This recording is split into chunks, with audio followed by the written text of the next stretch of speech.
नमस्कार दोस्तों, मैं हूं आपका भूतिया चाचा और लेके आ चुका हूं एक नई डरावनी कहानी जिससे आप बहुत ज़्यादा ही डर जाएंगे।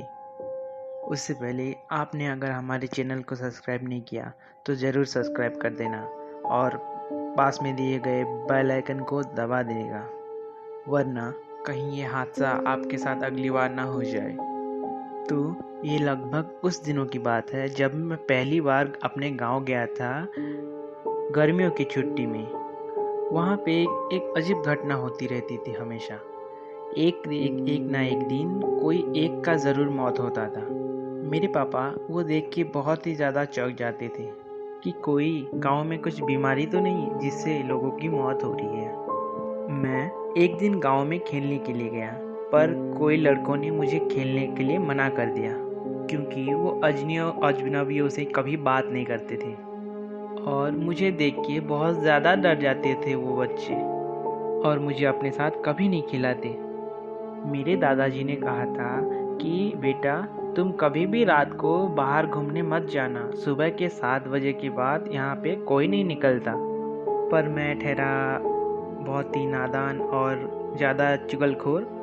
एक दिन रात को अकेले अकेले छुप छुप के बाहर चला गया। तब मैंने देखा कि पूरा गांव सुनसान हो चुका है, एक भी परिंदे की आवाज़ या किसी की आवाज़ नहीं आ रही है। उसके बाद मैं चलने लगा।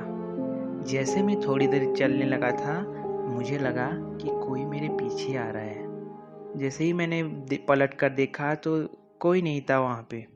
उसके बाद मैं फिर से चलने लगा और फिर से मुझे वैसे ही पैरों की आवाज़ आने लगी। मैंने सोचा कि कोई जानवर होगा जो मेरे पीछे पीछे आ रहा होगा। जैसे ही मैं गांव के पीपल के पेड़ के नीचे गया, उसी समय एक बूढ़ी औरत ने मुझे कहा कि बेटा, तुम इतनी रात को क्यों घूम रहे हो अकेले?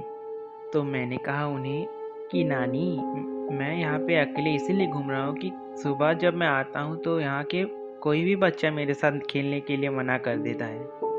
तब वो बूढ़ी ने कहा कि बेटा, यहाँ पे घूमना तुम्हारे लिए अच्छा नहीं है, तुम अपने घर चले जाओ।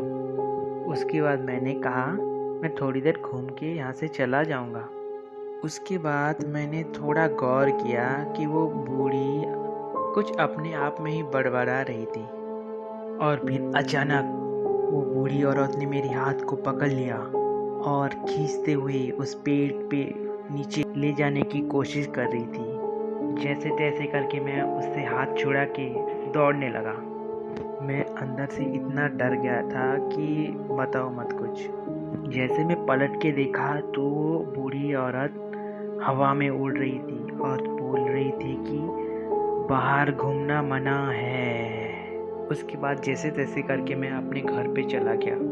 उसके बाद 2 दिनों तक मुझे इतना इतना ज़्यादा फीवर हो गया कि मैं घर से बाहर ही नहीं निकल पाया।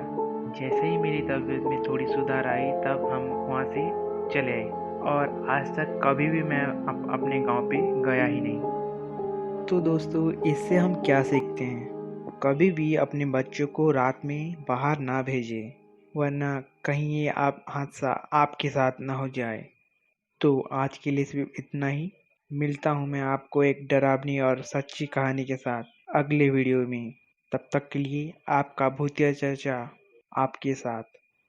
नमस्कार।